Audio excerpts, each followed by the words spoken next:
All right, next up we are going to do predictions, making graphs. All right, yes, of course, we are going to use proportions.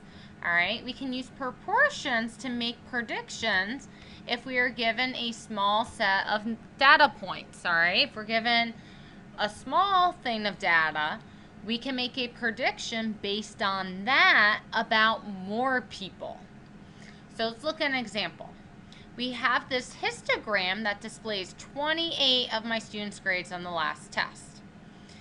So if we look, we have 3 people who got in between those scores. We've got 6 people that got in between those scores, da-da-da-da-da. The question is, predict the number of students who scored between an 81 and 90 for all 120 navigators now. So we have that this is the data for 28 total students. Now we want to make a prediction about 120 students. So we're going to use this for one proportion, or for one side, and then the other side will do the 120. Well, the thing that we're talking about is getting a score between 81 and 90. All right, so we want people who got a score between an 81 and 90 over total people. Well, given this data, we have 7 people got an 81 through 90 out of, what's our total again? You can either add them up or they gave it to us up here. So that's our first part. We use this to fill out our first part. We use what they gave us. We have 7 people got that score out of 28 total people. Now we want to know how many people will get this score if we have 120 total people. So the 120 goes in the bottom for total. We're looking how many people will get that now. All right, from here we have our proportion. We're going to cross multiply to solve for x. We get 28x equals 7 times 120 is 840. To get x by itself, we're going to divide both sides by 28. Divide both sides by 28. We get 30 students. Okay. Let's go ahead and look at the next problem. They want us to predict how many students scored above a 90 for all Math 7 teachers. All right, and they tell us that there are 550 Math 7 students. So now we are concerned about grades bigger than a 90. And again, it's going to be out of total. We're going to set up a proportion. If they say predict, we need to set up a proportion. So from this, for our first part, we have 4 people got a score bigger than a 90 out of 28 total students here. Now we want to know how many people will get greater than a 90 out of 550 students. All right, so again, it said predict, we make a proportion. All right, this is from the histogram, and this is for the bigger set, more people. From here, we solve, cross multiply. 28x is gonna equal 4 times 550 is 2,200. To get x by itself, we are going to divide both sides by 28.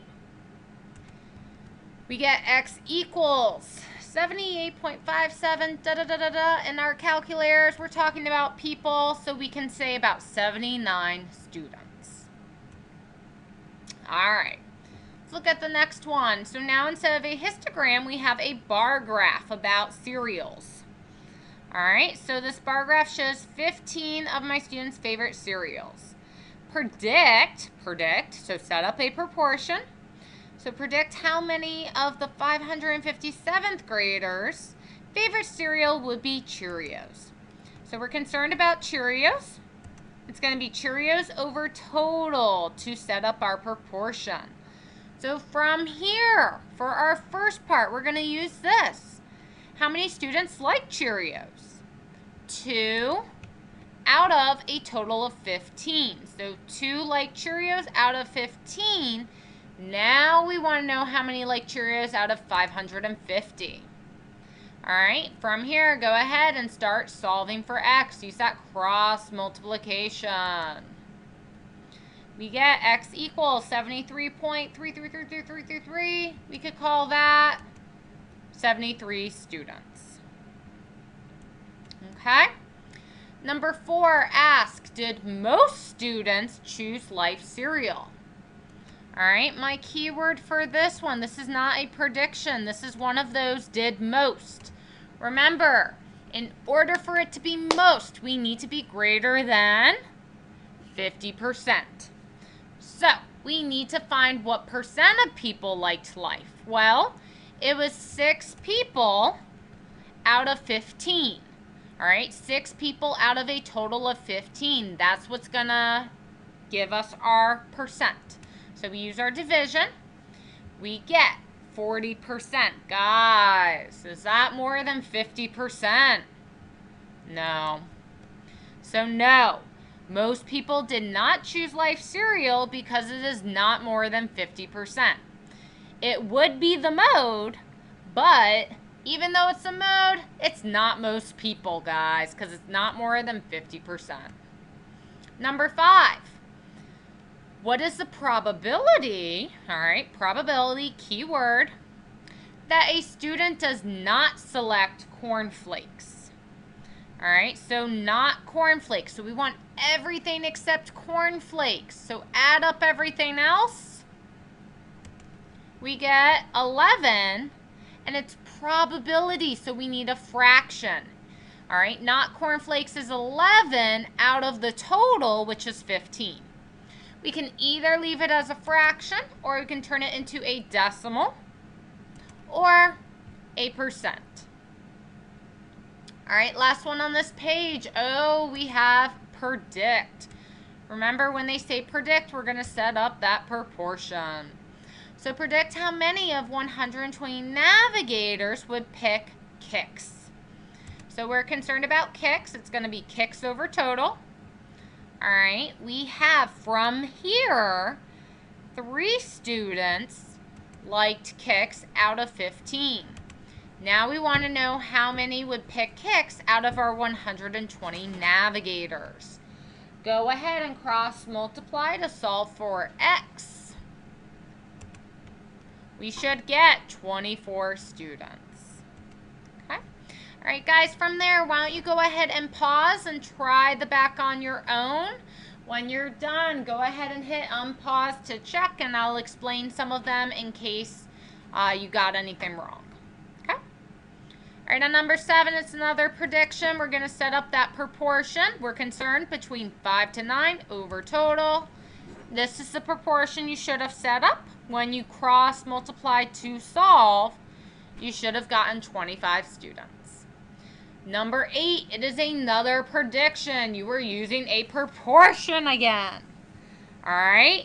Again, it's 5 to 9 that we are concerned about. So 5 to 9 video games over total.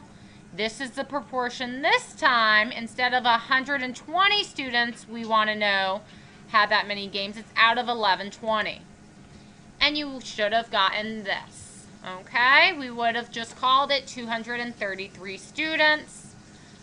If you left it like that, that's fine, but if it were multiple choice, you would pick this. It wouldn't have that. Number 9, we have a frequency table. Notice they give you how many total people there are, too. Number 9 says, how many of the 7th graders would you expect to send da-da-da-da? All right, so expect is similar to predicting. It's the same thing. So you should have set up a proportion again. It's 19 texts or less out of the total. All right, so 19 or less would be these guys. That would be 57 out of 130 people from this data. And now we want to know how many would send that many texts out of 550 people. When you cross multiply to solve for that, we should have gotten 241 people. Okay? And number 10, What is the probability of a student sending more than 19 texts, but less than 40? So more than 19, so we're right here. We start here, but we have to be less than 40. So we can't go into here, so we're here and here. When you add that, we get that that's 52 people. All right, so 52 people meet that criteria, but they want the probability. We need to turn that into a fraction. It's 52 people out of 130. If we simplify that, we could use this as our answer, or we could have just turned it into a decimal or percent. All right, and the last one, you needed to figure out how many games each student played. You should have used this down here. Okay, so a full tennis ball represents 20 games. A quarter of a tennis ball is 5 games. So that means if they gave us half of a tennis ball, it was 10 games. So if we look at John, he has 2 whole tennis balls. So that's 20 games, and that's 40. So John has 40. Sam has 40, but then he also has a quarter. So he's going to have 45. Mary has 20, 40, 60, 80, and then half, which represents 10 games. It's half of the full or half of 20. So Mary has 90, and then we have Alex has 20, 40, and then he has 3/4. So he's missing this 5 games. So 20 minus 5 gives us 15 here. So 40 plus 15, Alex has 55.